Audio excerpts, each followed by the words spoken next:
हो तो उसको पहले थपथपाना कि भाई साहब आप ठीक हैं नहीं है। अगर नहीं बोला उन्होंने तो आप तुरंत नाक पे हाथ लगाइए। अगर गर्म हवा नहीं आ रही है या ऊपर नीचे सीना नहीं हो रहा है, इसका मतलब सांस नहीं ले रहे हैं। तो तीसरी चीज आपको तुरंत यहाँ पे ये गर्दन की नस होती है, यहाँ पे आपको फील करना है। अगर धड़कन नहीं चल रही है इसका मतलब हार्ट रुक गया है। अब आपके पास एकदम टाइम नहीं है, फटाफट काम करना है। तुरंत आसपास के लोगों को बोलना है कि एम्बुलेंस को फ़ोन कर दीजिए, तो वो लोग अपना एम्बुलेंस को फ़ोन करेंगे।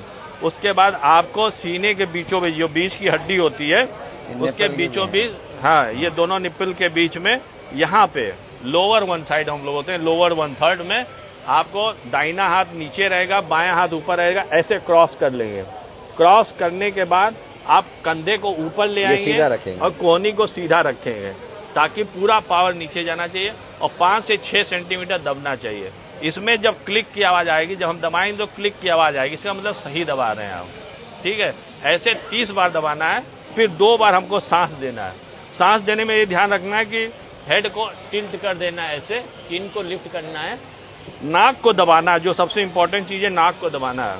और उसके बाद ऐसे लगा के, कई बार लोग नहीं देना चाहते हैं कि उनको क्या बीमारी है पता नहीं है, आप रुमाल लगा के दे सकते हैं। यहाँ पे इनके ऊपर रुमाल लगा दिया तब आप वो कर सकते हैं।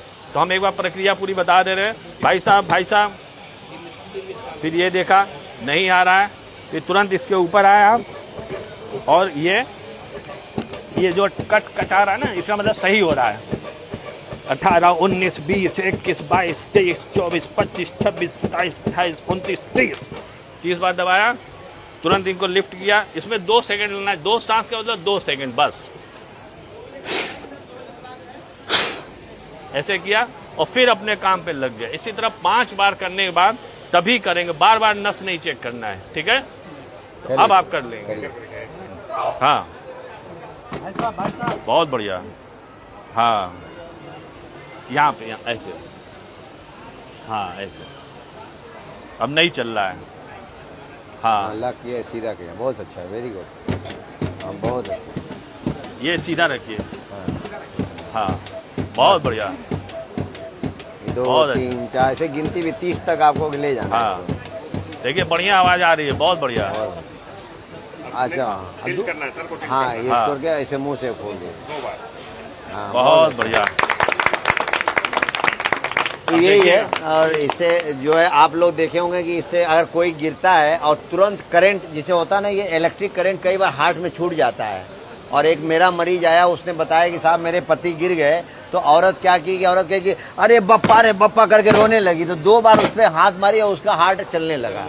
तो ये भी मतलब आप किसी तरीके से अगर उसको पंप कर देते, वो तो मान ली नहीं जानकार है, और जैसे डॉक्टर सुजीत ने बताया अगर जानकारी में करते हैं तो और बचने की संभावना और अच्छी हो जाती है। कई बार करंट छूट जाता है, हार्ट ब्लॉकेज में चला जाता है, या किसी वजह से उसको करंट नहीं मिलता है, तो तुरंत आप दबाएंगे, तुरंत हम लोग जान बच। तो तुरंत ये रिफ्लेक्सेज में होना चाहिए, ये सबको आना चाहिए। डॉक्टर साहब लोग जानते ही हैं, आप भी जानते हैं, और लोग भी, आप लोग जान जाएंगे तो सबके लिए फायदेमंद रहेगा। फायदेमंद रहेगा कि नहीं रहेगा? आपको फायदा हुआ कि नहीं हुआ? सब लोग जाने कि नहीं जाने? तो ये आप लोग और लोगों को बताइएगा कि आप कभी भी किसी को, और मान लीजिए ये तो ऊंचा है, आप नीचे जमीन पे बैठेंगे तो और आसानी से आप घुटने पे बैठ सकते हैं। आराम से घुटने पे बैठे सीधे होके, और अपनी वेट के वजन से ऊंचे डालते हैं, जैसा डॉक्टर साहब ने बताया। तो आप उसको कंफर्टेबल पोजीशन पे रख लीजिए मरीज को, जिसमें आप कंफर्ट कर रहे हैं। मान लीजिए कोई सोफा पे है, आप नहीं आता, तुरंत उसको जमीन पे ले आइए और जमीन पे ले आके उसको दबाना शुरू कर दीजिए। तो बहुत अच्छा रहा। और मैं अब हम लोग चलेंगे। डॉक्टर साहब को बहुत बहुत धन्यवाद, पूरी टीम को, आप सभी लोग को बहुत बहुत धन्यवाद इस वक्त। हाँ, चलिए।